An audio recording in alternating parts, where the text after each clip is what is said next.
Hi friends, ಸಿಂಪಲ್ಲಾಗಿ ಮುಲ್ಲಂಗಿ ಪಲ್ಯ ಹೇಗೆ ಮಾಡೋಣ ನೋಡೋಣ.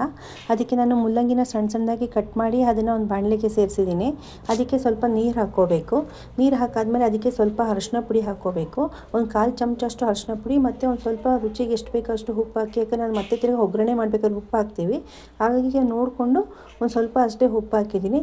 ಅದನ್ನು ಜಸ್ಟ್ ಮಿಕ್ಸ್ ಮಾಡಿಬಿಟ್ಟು ಮುಚ್ಚಿಟ್ಬಿಟ್ಟು ಒಂದು 5 ನಿಮಿಷ ಬೇಯಿಸ್ಕೊಂಡ್ರೆ ಸಾಕಾಗುತ್ತೆ. ಮುಲ್ಲಂಗಿ ಬಂದು ಕಂಪ್ಲೀಟಾಗಿ ಬೇಯಬಾರ್ದು, ಯಾಕಂದರೆ ನಮಗೆ ಮತ್ತೆ ತಿರುಗಿ ಒಗ್ಗರಣೆಯಲ್ಲಿ ಬೇಯೋದ್ರಿಂದ ಅದು ಒಂದು 1/4 ಭಾಗ ಬೆಂದಿದ್ರೆ ಸಾಕಾಗುತ್ತೆ ನಮಗೆ. ಅದು ಬೇಯೋಷ್ಟರೊಳಗೆ ನಾನು ಮಿಕ್ಸಿ ಜಾರಿಗೆ ಇಲ್ಲಿ 1-2 ಹಸಿಮೆಣ್ಸಿನ್ಕಾಯಿ ತೊಗೊಂಡಿದ್ದೀನಿ ಮತ್ತು ಸ್ವಲ್ಪ ಶುಂಠಿ ಸೇರಿಸ್ತಾ ಇದ್ದೀನಿ. ಶುಂಠಿ ಹಾಕಾದ್ಮೇಲೆ ಸ್ವಲ್ಪ ನಾನು ಕಾಯಿ ತುರಿ ಸೇರಿಸ್ತಾ ಇದ್ದೀನಿ. ಕಾಯಿ ತುರಿ ಹಾಕಾದ್ಮೇಲೆ ನಾವು ಸ್ವಲ್ಪ ಅದಕ್ಕೆ ಕರಿಬೇವನ್ನು ಸೇರಿಸ್ಕೋಬೇಕಾಗತ್ತೆ. ಕರಿಬೇವು ಒಂದು ಸ್ವಲ್ಪ ಹಾಕಾದ್ಮೇಲೆ ಮತ್ತೆ ನಾನು ಅದಕ್ಕೆ ಸ್ವಲ್ಪ ಜೀರಿಗೆನ ಸೇರಿಸ್ತಾ ಇದ್ದೀನಿ. ಒಂದು 1/4 ಚಮಚ ಅಷ್ಟು ಜೀರಿಗೆ ಹಾಕಿದ್ರೆ ಸಾಕಾಗುತ್ತೆ. ಮತ್ತು ನಾನು ಅದಕ್ಕೆ ಒಂದು ಸ್ವಲ್ಪ ಸಾಸಿವೆ ಸೇರಿಸ್ತಾ ಇದ್ದೀನಿ.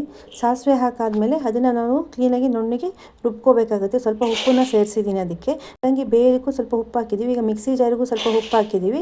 ಅದು ನಾವು ಉಪ್ಪಿನ ಅಳತೆ ನೋಡಿಕೊಂಡು ತೊಗೋಬೇಕಾಗತ್ತೆ. ಈಗ ಅದು ಮುಲ್ಲಂಗಿ ಬೆಂದಿದೆ. ಅದಾದಮೇಲೆ ಈಗ ನಾನು ಒಗ್ಗರಣೆ ಮಾಡ್ಕೋತಾ ಇದ್ದೀನಿ. ಸ್ವಲ್ಪ ಎಣ್ಣೆ ಹಾಕಿ ಸ್ವಲ್ಪ ಸಾಸಿವೆ, ಸ್ವಲ್ಪ ಕರಿಬೇವು ಮತ್ತು 1-2 ಒಣಗಿದ ಮೆಣಸಿನ್ಕಾಯಿ ಹಾಕಿದ್ದೀನಿ. ಸ್ವಲ್ಪ ಕಡಲೆಬೇಳೆ ಮತ್ತು ಸ್ವಲ್ಪ ಉದ್ದಿನಬೇಳೆ ಹಾಕ್ಕೊಳ್ಳಿ.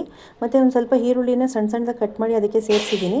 ಈಗ ನಾವು ಈರುಳ್ಳಿ ಸ್ವಲ್ಪ ಬಾಡಿಸ್ಕೊಂಡಾದ್ಮೇಲೆ ನಾವು ರುಬ್ಬಿರೋ ಪೇಸ್ಟ್ ಇತ್ತಲ್ವ, ಅದನ್ನು ಸೇರಿಸ್ಕೊಂಡು ಅದು ಮಸಾಲೆ ಹಸಿ ವಾಸನೆ ಹೋಗೋವರೆಗೂ ಸ್ವಲ್ಪ ಅದನ್ನು ಫ್ರೈ ಮಾಡಿ ಒಂದು ಸ್ವಲ್ಪ ನೀರು ಹಾಕಿದ್ದೀನಿ ಅದಕ್ಕೆ.